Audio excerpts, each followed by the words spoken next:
I voted for Peter Obi, but you see, I didn't jump that queue for Peter Obi. I didn't smuggle anybody into the polling booth for Peter Obi. I didn't brandish a knife or threaten anybody in my polling unit for Peter Obi. I did not snatch a ballot box, stuff a ballot box, break a ballot box for Peter Obi. I did not bribe anybody to change results for Peter Obi. I did not steal. I did not kill for Peter Obi. What I did for my candidate was stand in line.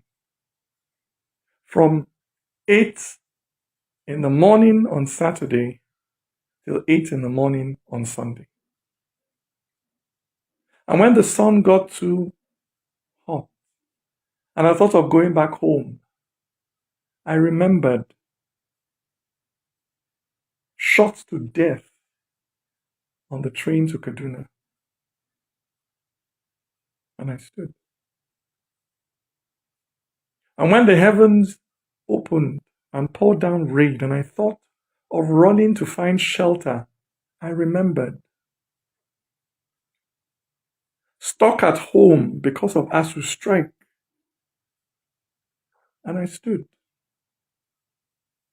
Through my hunger, through my thirst, through my worry about whether the children I left at home were fine.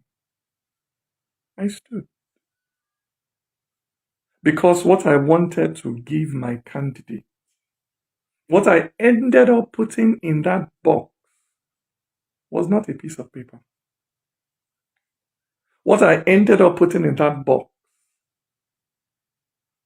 was my hope for a country where young people would not be so disillusioned by the actions of their own parents, of their own leaders, that they will be willing to risk crossing the Sahara Desert on foot just to escape. That was what I put in that book. That was what my presiding officer refused to upload. The future of that young boy who stood with me, who stood with us through the night, counting those votes. He was a first-time voter, pregnant with hope. But somewhere between our polling unit and the collation center, that boy's future was ambushed by a politician. A politician who used biro to cross out that boy's destiny.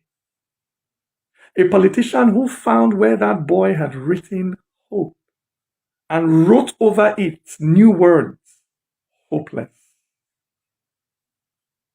Yes. It is a terrible thing, I tell you. When a Nigerian is kidnapped on their way to Zamfara or Makodi or Enugu. But it is infinitely worse when Nigeria herself is kidnapped on the way to the collation center. My brother, my sister, it is not Nigeria that has her foot on your neck. It is not the Fulani or the Igbo, the Christian or the Muslim that has wrapped their finger around your neck and is squeezing the civic life out of you. It is not Yoruba people who don't give a damn whether you eat, whether you have a decent house to sleep in, whether you're able to find a job 5 years after graduating. It is not North or South that spends 8 years to build one bridge or to fix one pothole in the middle of the road. I tell you, my brother, my sister, it is that politician who is willing to kill, who is willing to steal to stay in office. That is your enemy.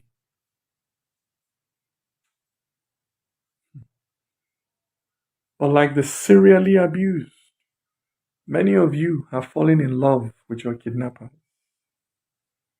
And you admire the swagger of those who steal destiny.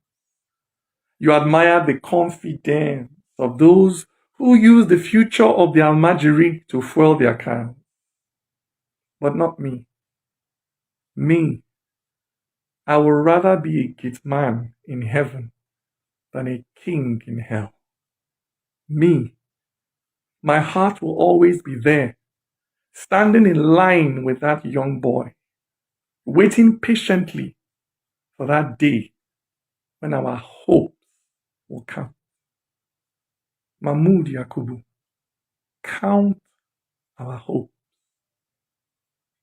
For it is bearable, it is honorable to lose in a contest that is fair.